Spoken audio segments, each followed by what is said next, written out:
Good morning. It's March 18th. And we have another, absolutely lovely story from Veronica Schanoes, Burning Girls Swimming. So I read it. And then thank you, Evie, because I also got the Audible. And then I listened to it, which makes it a scotch palatable. But here's the thing. You have a thing about birds, right, Evie? Yeah, I do. She also has a thing about birds. And every time I read about the birds, all I can think about is you thinking, oh, she's got to read through more crazy bird things. So, any opening things you'd like to say? And then I have questions and comments. Oh, Mazel Tov, Elaine. Did we tell you that last time? Sorry, Great grandma wants to. Yes. Yes. Okay, I just started. This book should be called Burning Books. That's what we should do. Yeah. They're all laughing online. All right, Mary, start. Okay, so first of all, the first thing, the ravens, when she's in the medieval room, it's all about the Tower of London and the ravens. They keep their, while you're And waiting. the Valkyries? If you've been to London, in the jail, right? I mean, Yeah. I mean, they keep birds, they feed them. They're the same birds, basically genetically connected to the original birds they had way back when. But yeah, and they're waiting for you to die, and they're waiting to pick your body when they cut off your head. I mean, that's the reality. That's just the reality of that represented medieval. I just, my basic thing is we've all been through getting married, weddings, family change. Oh. It's just total anxiety. It's an anxiety rant. To me, there wasn't anything deep about it, but she's exaggerating terrifically, or she's feeling that anxiety, which is beyond. We all feel anxiety. Are we going to fit in this family? Are their values the same as mine? Can I live in their house? Can I go visit and stay any length of time? It's all the family stuff. But she takes it to a level that is just astronomically, huge. And I think that swimming, you feel like you're drowning. Yeah, we all do. Yeah. The day before Passover. That's why we're not meeting. Drowning. Yeah. Anxiety. So that's really was my thing, is that she never progressed into anything much deeper than this total. And then, of course, in the end, she swims toward her husband, so she's going to save him from his family, with still in a warm embrace, whatever. I don't know. It was a little bit too much. So I had a couple of thoughts, and I shared them with Judy before you all. And here's Alice. One, I kept thinking, first of all, where does she live? What house does she live in? Not in Brooklyn. Probably not. But the house is in Brooklyn. Two. And I kept thinking of, looking at it from up here. What did the mannequins remind you of? I'll tell you what they reminded me of.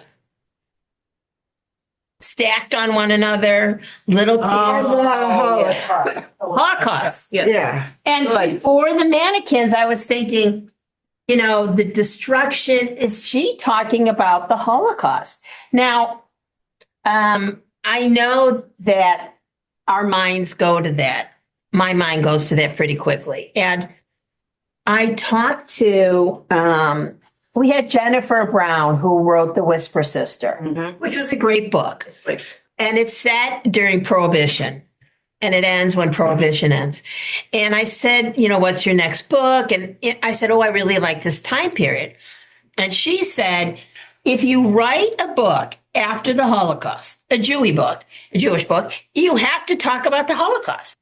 And now, if you write a current book, you have to talk about October 7th. And I just never thought about that. And why is that a fact? Historical markers. Because I think it is a fact, because it's part of our psyche, it's part of our history. And if you're talking about what's happening with Judaism, it depends, you have to talk about it. I mean, it's a historical marker in our lives that changes society and how we interact with each other and how we look at things. And it is a major thing. I think that we still look at current day elections of, are they going to protect Jews? Is there anti-Semitism? How do they feel about? I mean, it's just there. Yeah. And I think, October 7th. I mean, that's just a fact of life. And I think October 7th has totally traumatized Israel. I don't think they'll get over that for generations. Generations. I just think it's huge. Right. So I think, Yeah. so when you write a book, if you're writing it from the perspective of someone who's Jewish, and you want it to be looked at that way, you're going to mention it in some way. Right. Evie and then Judy. Evie. Yeah, I disagree a little bit because I think sometimes we think about what's most current in our minds or what we've most recently read about. When you just mentioned the mannequins, Vanessa, what came to my mind, I'm doing an online art history course because I know nothing about art history, and I'm starting with the classics. So all of a sudden, I'm seeing the pyramids of Egypt, or I'm sorry, of Greece, and that's all of a sudden that's what I focused on. But then when you switch to Holocaust or Israel, all of a sudden my mind kind of switched too. So I think even though those in our own Jewish tradition are so paramount, I think our psyche also goes to other things that are most relevant. And in terms of, going back to, I think was it Judy who mentioned, or it might have been Mary, about in terms of your anxiety and the things that are Mary, enlarged in your mind. Yes. And, when I was reading the book, I was thinking about some of the anxieties that I felt first as a new daughter-in-law and then as a new mother-in-law, and how huge some of those visions were in my mind until all of a sudden I was able to stand back and put them in a more realistic frame. Here, So here. I think it's where we're coming from at the moment, as well as our general. Agree. Agree. Judy and then Andy. I have found, and this book is an example. Everything that I'm reading now is affected by politics.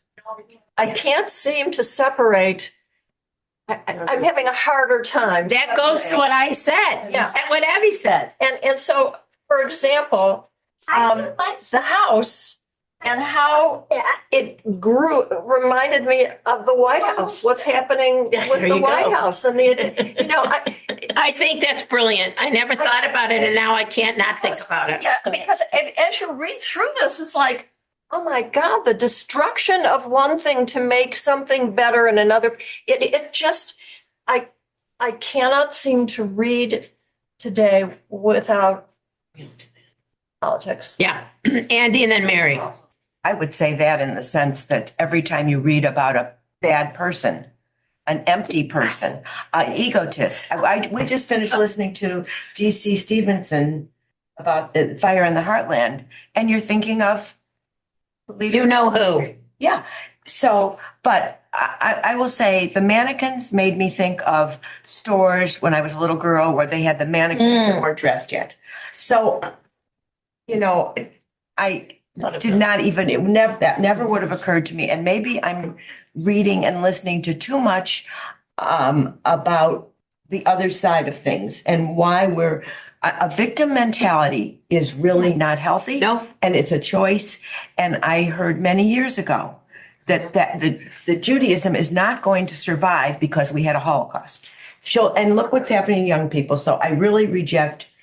I mean, I know it's there just like any other part, but we have choices. Yeah. And it's not part of how I think of it. Merle, then Roberta. I remember when Dan Pierce was our mayor, may he rest in peace, a good mayor.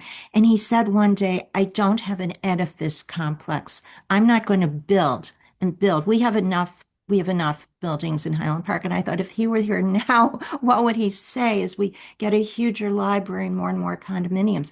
And this also, some of the critics mentioned Winchester House in San Jose, California, which is a museum. It's called Winchester Mystery House.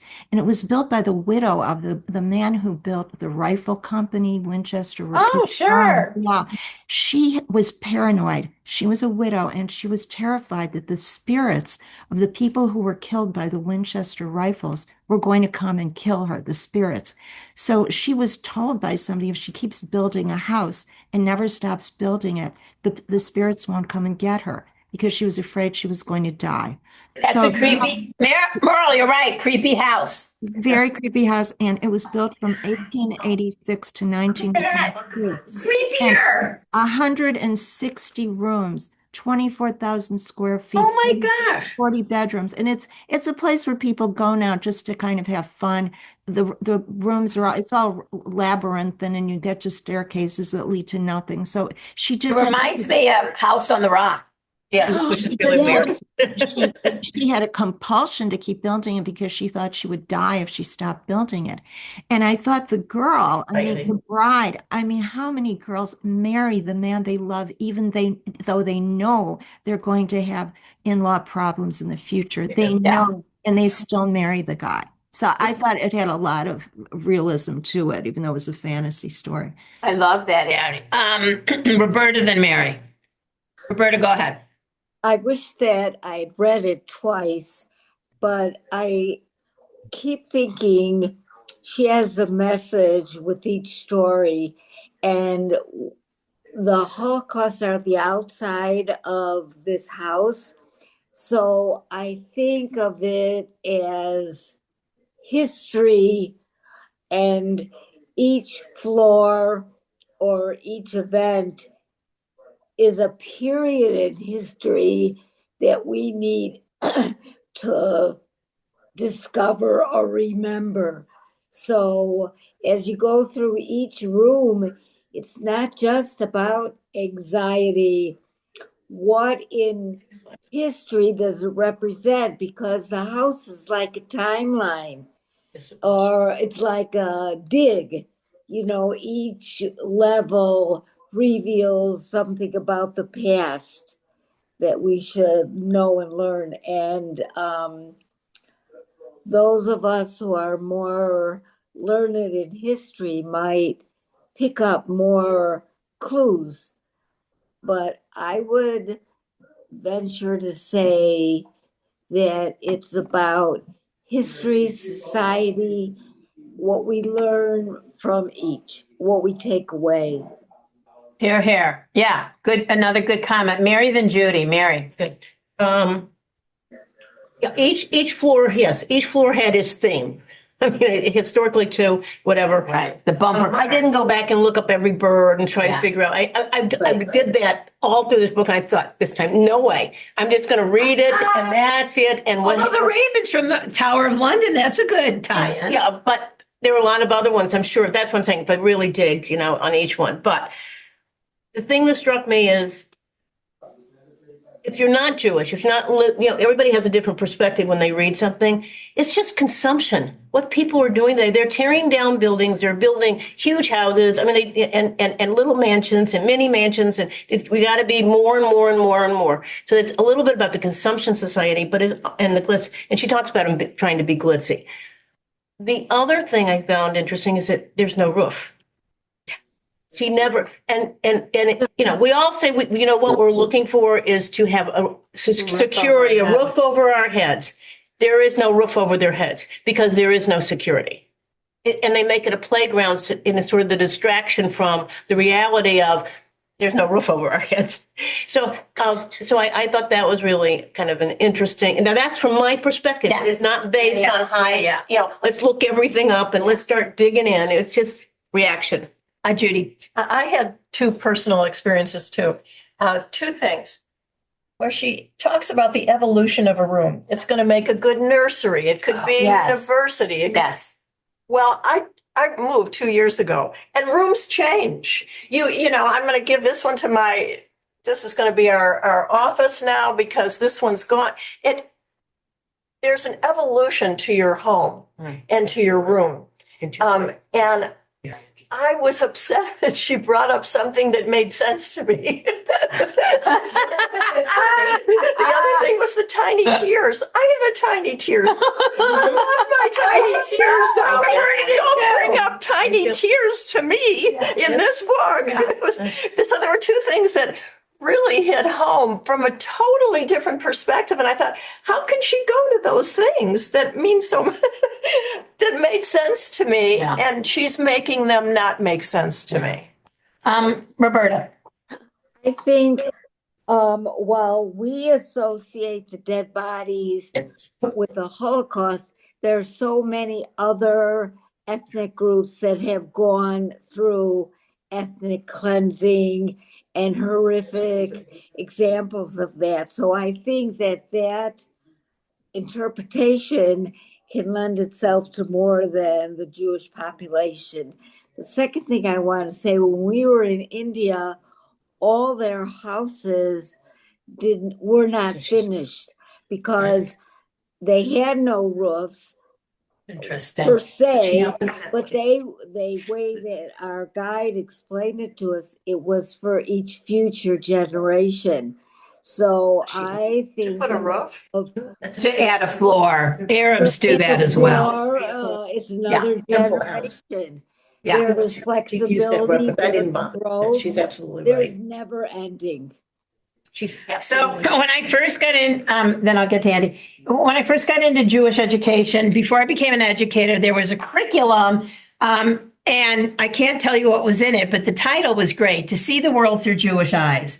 And that really sums up my persona. So I always look at everything through Jewish eyes. However, I agree totally with Andy that I once was talking to a friend. He goes, "What's your top two things? If you only could teach two things, what would you teach?" And I said, I don't know, Torah text and, something joyful." And he goes, "Oh, I would teach Holocaust." I said, "Absolutely not. Can't be teaching our kids."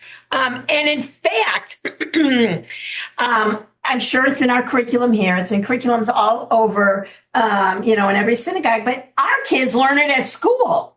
And there's plays and it's on TV and blah, blah, blah, blah. So anyway, to see the world through, not rose-colored glasses, but to see the world through Jewish eyes, it just sums me up. Andy. Yeah, why should we grab onto one horrible thing? Yes. Why would the emphasis be on the teachings that tell us how to be good people and how to overcome these things? And it probably isn't revenge, just saying. But I think, back to what Mary said, I think that was a really good point. They were just collecting things and the parents couldn't do anything but build. I mean, they were never, that was their whole, from the time they were, from the beginning of their marriage or before, they would just keep building and how we fill ourselves up with stuff. Also the water, Abby said she's reading a book called Brotherless Night, which reminds me so much of what Roberta is saying, and it's about Sri Lanka. So I'm going to have to look that up. And as boomers, as we're starting to downsize, I know that my kids have told me in no uncertain terms, and my mother still has the house chock full of tchotchkes and china. Not one china set, numerous china sets. And, she wants to pass it out and they don't want it. And I happen to have my in-laws. It's dark cherry. It's beautiful. I love it. I know my kids are going to be like, yeah, no. And we have a heavy dining room table, which, is so meaningful. I've had all the holidays there and all, big meals. They're going to be like, yeah, no. And a break front. Yeah. And They don't want nothing. no, they don't want. No. They want to. No. Lee Tal has said she went through my mom's house and put stickers on what she wants. And then the other grandkids are like, hey, we don't have a house yet. And Mary and then Roberta. Okay. First of all, I want to bringing up the temples. She starts with that they're building an Oriental temple. Oh.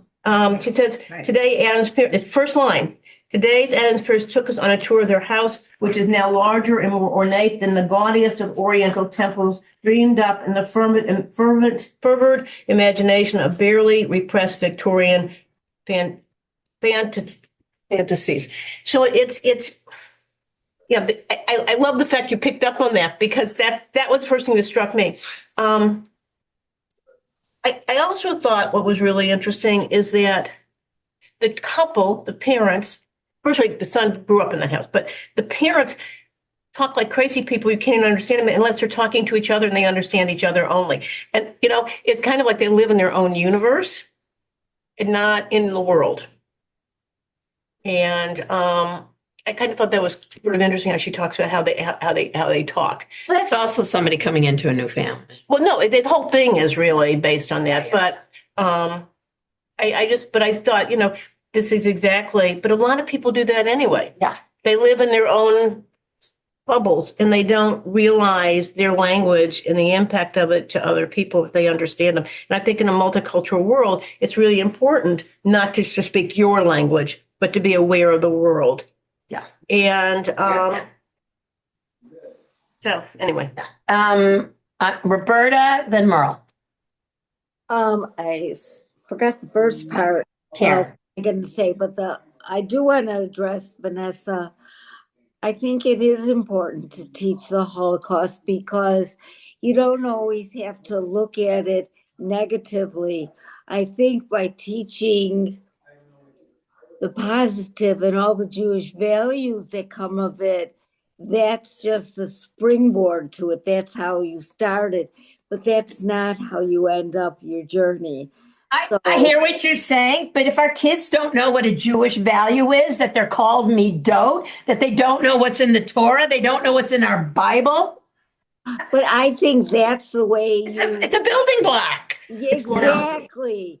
Right. It's a building block and a springboard to everything else you want to teach them. Not a springboard. Not a springboard. They have to spring off the Torah. They have to spring off prophets, writings, so many stuff. Right. That's for another day. It's the catalyst for further discussions and teachings. That's what I meant. Right. It's all related. And the other one I wanted to, I laughed because I had that Tiny Tears doll. I thought that was, I was like, it's a good thing. Okay. I have Merle, Karen, and Beverly. Merle, go ahead. One thing that really disturbed me about the story was that the bride tried to blow up part of the house. Yes. That was very, very scary. And it was really on the day of the wedding and sneaking out and putting the explosives, and even the birds were helping her. That is really scary. But I thought it was very naive of her to think that even if she had destroyed part of the house or all of the house, they would just rebuild. They were never going to stop building. And so at the end, when you see her swimming, she's not drowning, she's swimming. She's going to try. She's going to try no matter what to get through it. And she and her fiance are saying, I do. Well, now the naivete that she thought they would stop building. No, they were never going to stop. Yeah. Okay, Karen, Beverly, and then Roberta. Yes. Wait, let me unmute you. Unmute me. Yeah, you're good. First, I also had a Tiny Tears doll, and mine had little brown curly hair. Yes. I have it. Yeah. I had it too. I approached this story differently. I started reading it and I thought, oh God, another one of these. And then I just found the whole thing humorous. I laughed throughout the story. So go figure. But anyway, I wanted to chat about on page 235, where after they're married, she starts to tear apart everything he does. He will build up, I will knock down. He will put up buildings, I will blow them apart. He will set up wood, and I will strike the match. So we're burning again. It could be a burning book. So everything her husband builds and does, she destroys. And she does it. She should be anxious. Repetitiveness of the I do in that paragraph. Yeah. Yeah. I mean, I just thought that was the weirdest out of all of it. That was the most telling and the weirdest part. Is that she was willingly and happily destroying her husband and everything he wanted and wished for. So the narrator once again gives us really crazy stuff with a capital C. Here. She's a crazy person. Beverly, Elaine, and Evie, and Roberta. Beverly. Well, when I started this story, I felt kind of optimistic for a short time. That, because she says on the second page, she's going to marry them. She says, I love them. I don't mind their madness. Her own family was distant and isolated, and she found their chatter and their, charming. And I thought, isn't that how it often is in life? That you begin something with an optimistic view and you kind of like the change, you like the difference, but then stuff happens and then you want to kill them all. and that's what she wanted to do. And as I'm reading this, I thought, well, I guess this story is still by the same author. Yeah, it is. It wasn't about anyone different. And this author has a dark imagination that's something I've never really encountered in literature before, quite like this. I think it's been a very unique read. Good, excellent. Thank you, Beverly. That's the best we can say. A unique read. All right, Elaine, Evie, Roberta, and Judy. All right, I have to say, when I read this story, I did not understand it at all. But now in the conversation, I understand that it's about marriage. And when you think about a young bride, maybe metaphorically she's talking ridiculously, but if you put it into context, we're nervous, we're afraid, we think these things. I think she throws out images to make us think. And it definitely does make you think.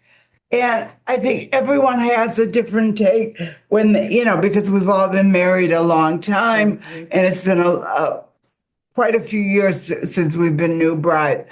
But I think, Quite a few. You are correct. Yeah. It stimulates you. You don't always understand what she's going for, but it does stimulate you. Yes. Evie, I'll unmute you and go ahead. The part that Karen was just reading, when I was reading it last night, it's somehow in the back of my mind, it reminded me of a responsive reading, in synagogue, which I couldn't remember. But as I was listening to it now, it was almost the opposite of Dayenu, where Dayenu was saying it would have been enough. And now here's the idea of tearing it apart. Good, very good one. Roberta. Wait. I have to unmute you. Okay, go ahead. I just wanted to mention all the swimming. I remember when I studied literature or whatever, water always was rebirth and having to do. So I think that swimming is rebirth. It's not drowning, not surviving, just evolving. Yeah, I think you're right. Judy, then Andy. In that same paragraph, I really loved your mentioning that, Karen. There are 10 references to the words I do. And I think she's mocking or warning about marriage. The whole thing is about the evolution of marriage and what happens. And I think she's trying to tell us not to do I do. But there are 10 references to it in that one paragraph. It just... Yeah, interesting. Andy. I think the repetition is part of what she's, that's why she repeats it. But in the first paragraph, I thought, oh my gosh, what are fairly repressed Victorian fanaticists? And I thought, what is this? So I just thought it was all set up to not be so cute. Fanaticists are people who took over the world. Right. So Victorian. And I don't know, Victorian, it seems like she went back further. Yeah, I need to Google and see when this was written, but I think, the whole blowing up thing is very 2000s because that certainly didn't happen in Victorian times. And now I cannot get out of my head what Judy said about, oh, Alice is still here, but her face is up, about Trump destroying the White House. And he I'm in a has car. it. You can still hear us. We have a sacred relationship with him, and he destroyed it. And I read somewhere on one of my feeds somewhere that he's not going to be able to finish it in his presidency. Hopefully, and that the next president is not going to make a ballroom. Wouldn't that be? That would be great. Or at least take down all the There's gold. a bunker underneath it. Oh, They listen. redid the bunker. The bunker was always there when they tore it down. That was where the redid bunker it. was. Yeah. But now, The bunker's underneath it. They have a Yeah. huge bunker underneath. they've always used for the bunker. Right. They've also destroyed the golf course that had been there for years for regular people. Right. They've taken all that. Yeah, I don't they're know ruining the how- ground. And the rose garden. Anyway, all right, we can't. Oh, here's Lynn. She's a little late. Hey, well, All right, welcome, Lynn. You'll have to catch up. So I have a question for everyone. Feminism and domestic space. Schanoes is consistently interested in women's relationships to domestic spaces across the collection, which I think this question is right, but I didn't think about it in that way. How does swimming engage with or complicate the idea of the home as a gendered space? Like, a gendered space is the kitchen is for women. Right. Now, that house was crazy with the bumper cars and, those wheels, God knows. but all the Mannequins. right, the mannequins. But, was there gendered space in that crazy house? Beverly? No. No, no. Anybody? I don't think so. No. I just think it was a crazy house. She didn't designate Right. certain areas. I don't think- This is the woman's, this is going to be. Right. The only thing she said, this is going to be the nursery. That's the only one that you designate. Can I make a comment about what you said about things? About Yes, and then Merle, yes. In a minute. Okay. So last night we listened to Temple Emmanuel. We listened to the Stryker Center, and we've been listening because we're taking a trip to Spain. They're doing a whole series to get their temple, because they're doing a temples trip. Oh, that's a ready good for idea. Spain on what Spain. So they had a historian who was tracking. She got the papers that were saved starting in the 1700s of a Sephardic family that left Spain and went to Sri Lanka, which is the biggest Sephardic Jewish community in the world at that time. And they were there until starting before the Holocaust, and of course after. They all left. Who could get out? Those people who stayed. But it was fascinating because these people have always kept these papers, and they were all over the world. There were people that lived. There was this part of this family that lived in Brazil. Somebody who lived in northern England. One in Berkeley, who was like a great whatever. But they all have parts of these papers, and she put them together into the story of this family. But the point is, if people hadn't saved those things, we wouldn't know. And there's tons of research into Ashkenazi Jews. Tons.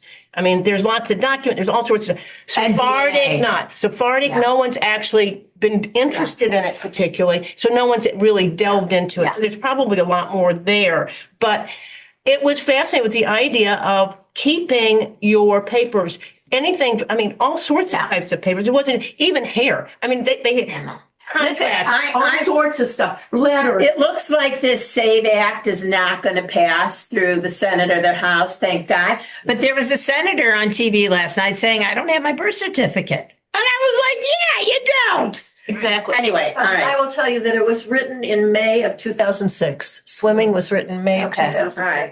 Is she divorced? I don't know. It's not easy to look for that. Google. Go into AI. I think swimming is sanitizing, and that might be a gender thing, like a mikvah. Oh, yes, it could be. I never thought about that. It's like birth too. Swimming. Oh, is she divorced? The I was actually laws. thinking more in terms of cleaning the house. Oh, You said I immediately, to see the world through Jewish eyes, I immediately thought mikvah, but okay. Yes, it could be cleaning. And that is a cleansing of your It's past. cleansing. It's a cleansing. I read a really terrific book. Angela Buckdahl wrote her memoir.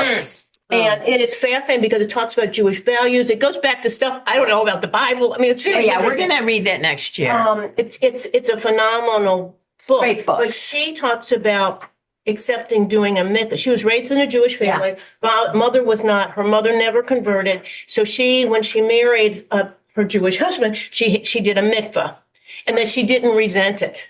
Yeah, good. That she felt it was really just it was a cleansing and kind of a rebirth or whatever. And a lot of people resent it. They do it, but they resent it. They do it because they have to. But it was really an interesting. I'll share in a minute. concept. Merle and then Lynn. Merle. No. Okay, so the Married? in-laws offered the young couple. It doesn't say she was married. Wait. Shh. All right, Merle, go ahead. The in-laws offered the couple one floor of the mansion. That's all, one floor. And right away, this made me think of what used to happen in India, where the young couple would live with the groom's mother, and the mother would control everything. So they get one floor of this huge mansion. They don't have their own house. She's not in control. Everything is about the power of the people who have built things. Those people have the power. And how much is enough? And it reminded me of something that happened when I got married, and my fiance gave me this very beautiful diamond ring that he worked for himself. They didn't buy the ring.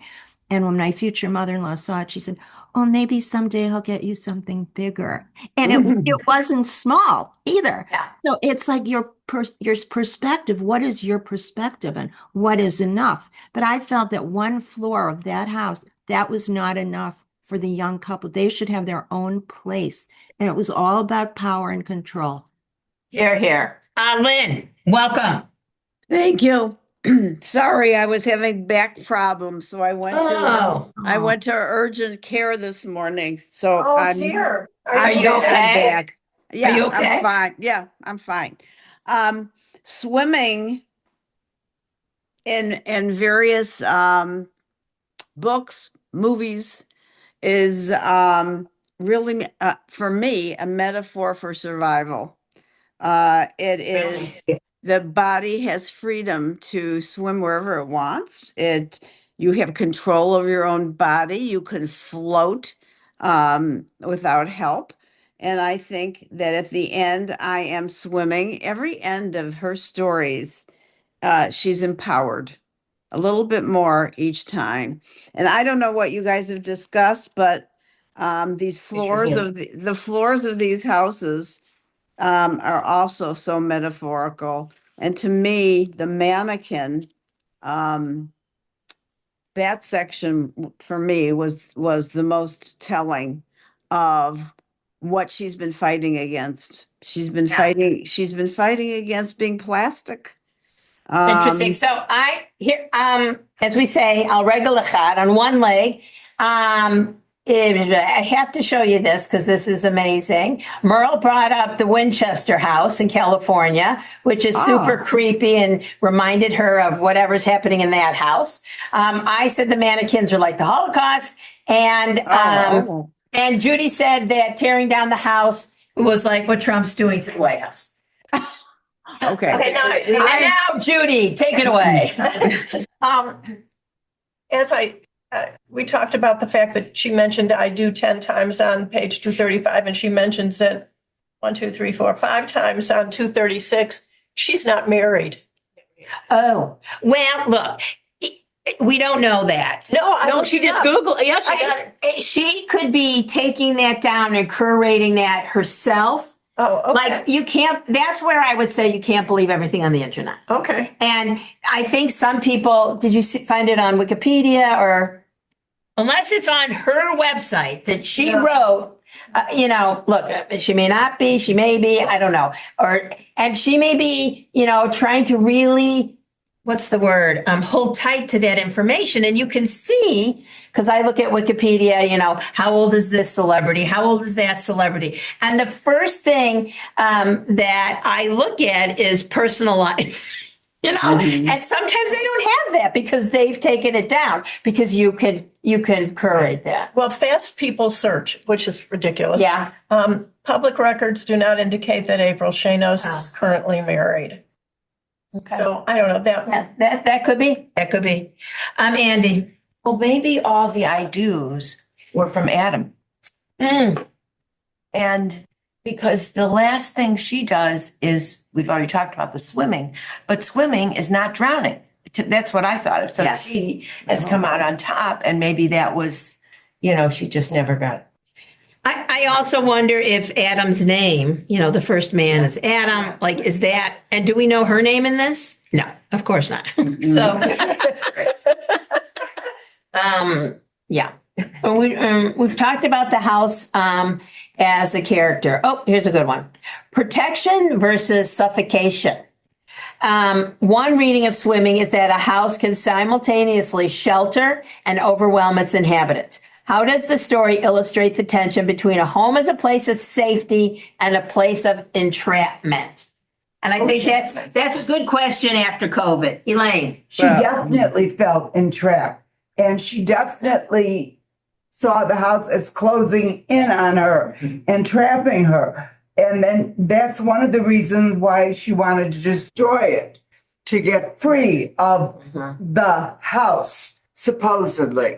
So, yes, it definitely is entrapping. So I've shared stories. You can't ever tell my mother I tell you all this, but she lives in what I call the ancestral home. It's the house I grew up in. She's 93. She can't drive. It's but she doesn't want to move. And she says, Dad and I discussed, Dad died 4 years ago. You're not who you were, when you discussed that with him.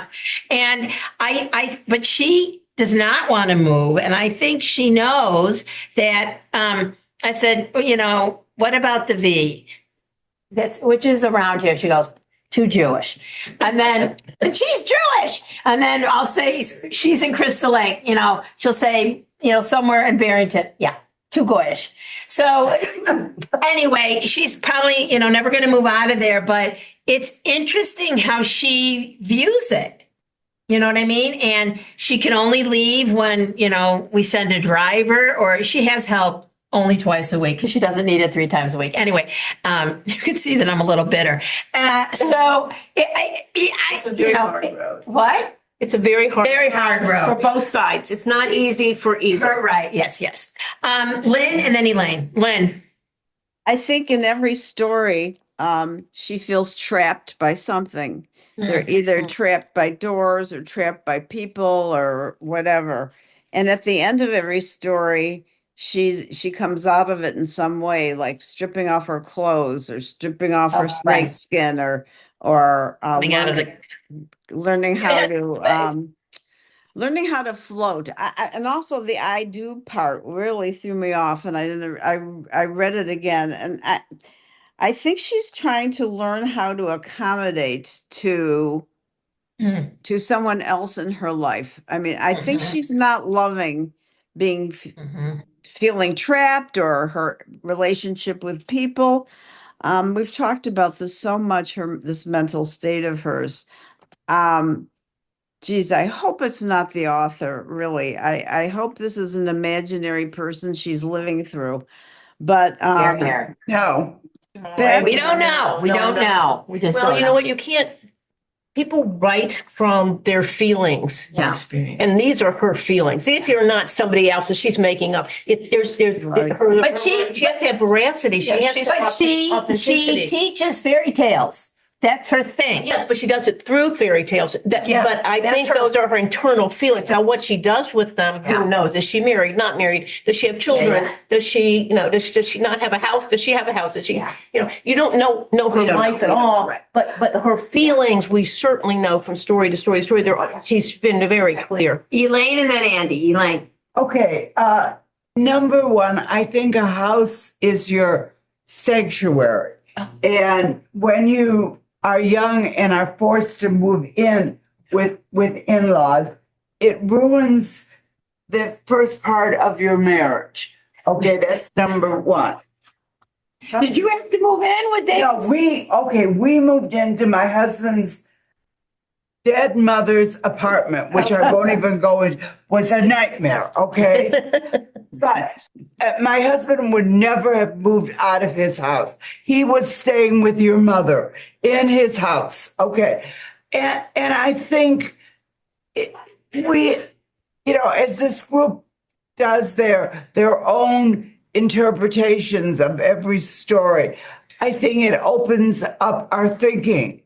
And as much as I dislike some of the stories, it does open up my thinking. And, in today's world, we're living with horrible images of what's going on, overseas and what he's doing. And I keep thinking of Vietnam. We're just walking into Vietnam. Okay. Agreed. When Nixon said, oh, we're just going to send some advisors. We're walking in, the Marines are coming. Yeah. Okay. And we don't learn by history. And I think she's trying to tell us something about history through fairy tales. I agree. Andy, then Judy. That's a little mixed up, but I'm looking for things where she takes responsibility for something.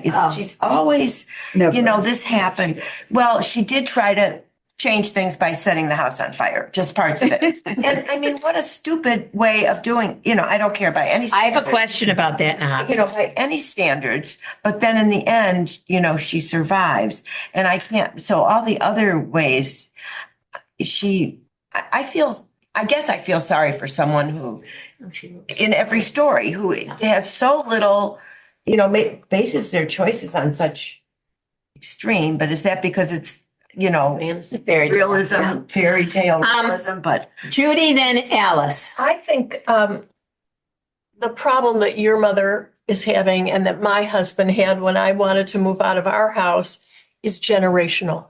Oh, yeah. I do not think that this current generation Oh, you could be right. will care. Everything is, they don't have jobs forever. No. They don't start a new job, No. learn how to do it and stay there till they die. Nope. And that's the end of And it. they don't buy dining room tables that last. Nope, they don't. Stay in the same communities. That, Right. we're They move into different communities. So I think that's a very generational thing. And her experience with moving into her parents' house is upsetting, but I don't think it'll last. I mean, I think she'll keep moving. She'll swim. Yeah. All right, Alice, then Lynn. Go ahead, Alice. yeah. I unmuted you.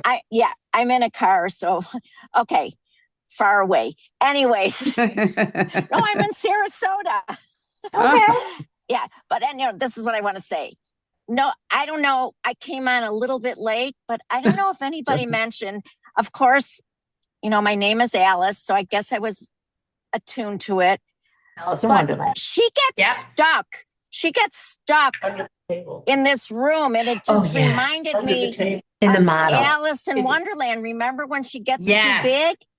Yes. And the same I thing. don't, I'm not sure what the symbolism of that is, but I think that's something to talk about. Yeah, that she, absolutely. Here, that she's stuck. Yeah. Lynn. Go ahead. 1 minute. Lynn, go ahead. No, on page 231, Alice, I'm going to piggyback on you with the word stuck, because that is, I think this paragraph says it all about her.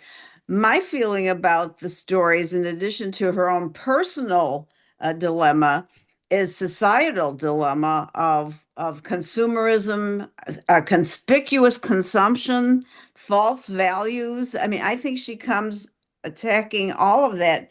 And on that, this one, she says, in my dream, Adam and I and two tiny weeping babies are living in the wonder wheel on top of the house, climbing from one car to another whenever we need to move into or out of a room.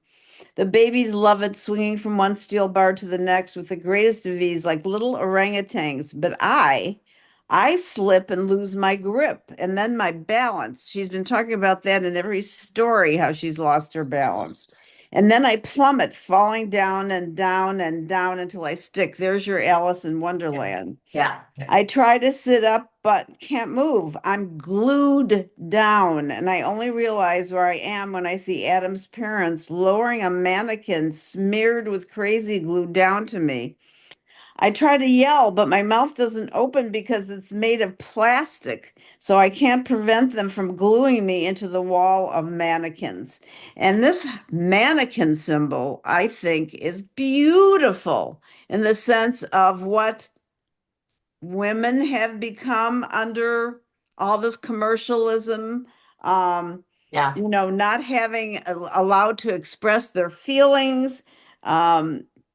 I think this is a revolt against a plastic society, frankly. Here. So this will probably have to be our last question. Destruction as necessity. The narrator contemplates a form of radical sabotage to stop the endless construction. What does this suggest about the story's attitude towards cycles of accumulation? Is destruction framed as destructive, liberating, or both? And I just wanted an anecdote.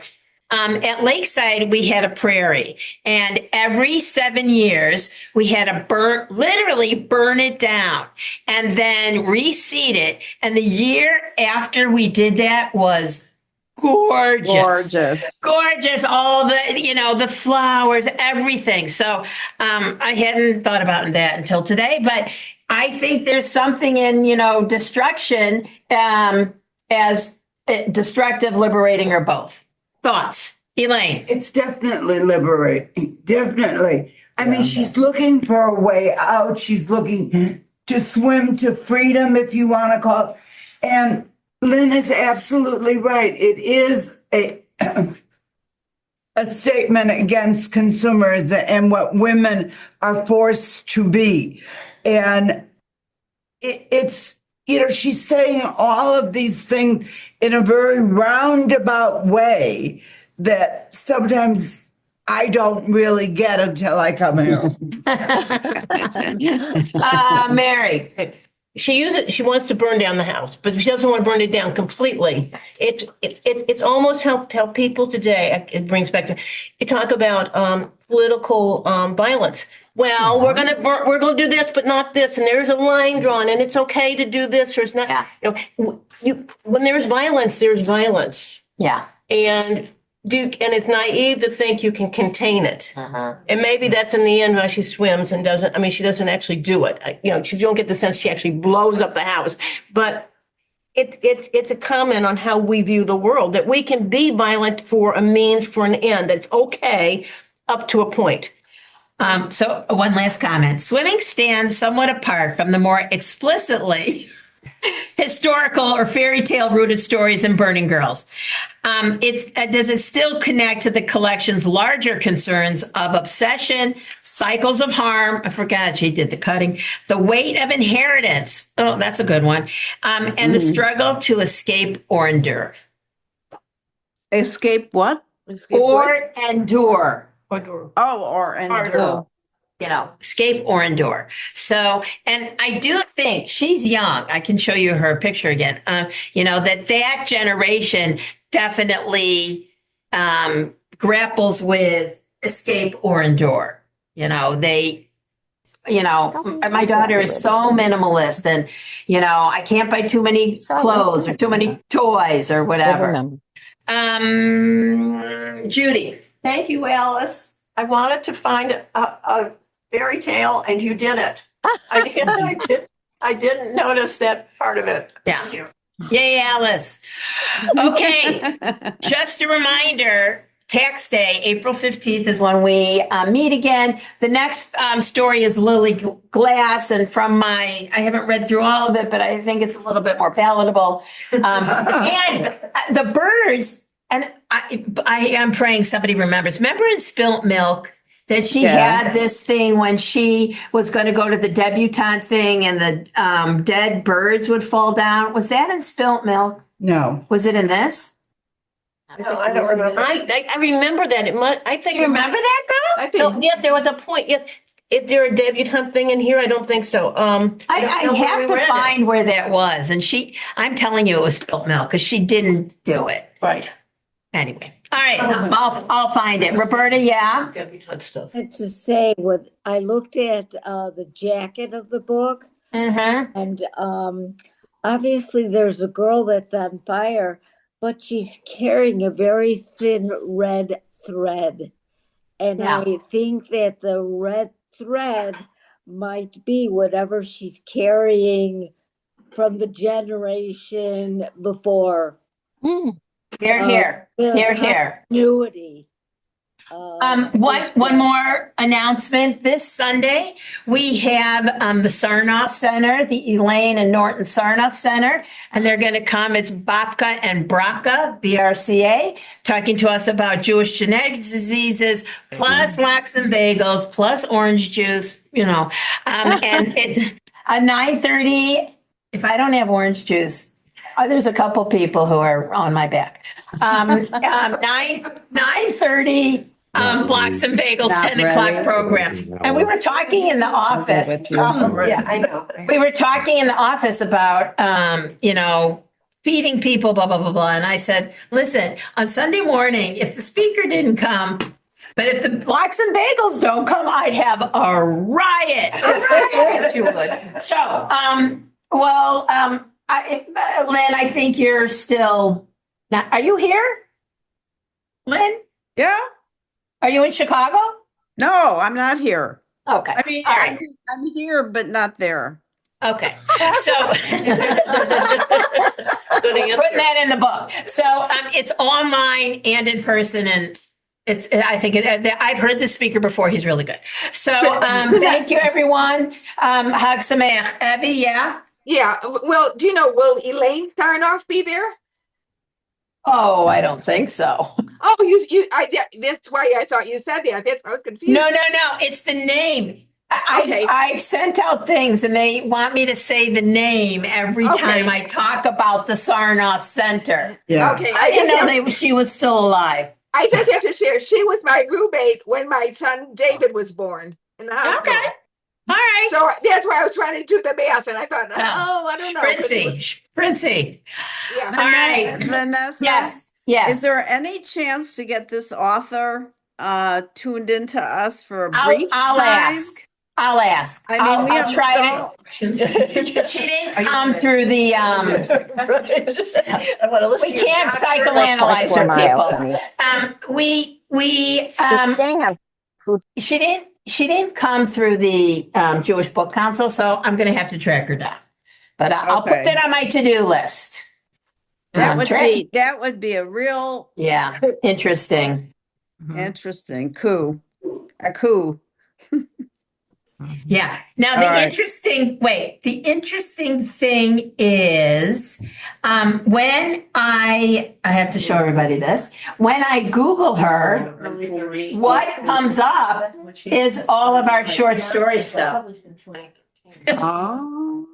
So I wonder if she's noticed that. That's her. Oh, so she's very young. Well, there's a picture of her in the book. Yeah.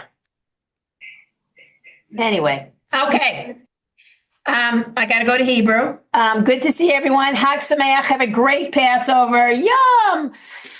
Looking forward to all the matzah. Who isn't? All right. Bye-bye. Bye. Bye-bye.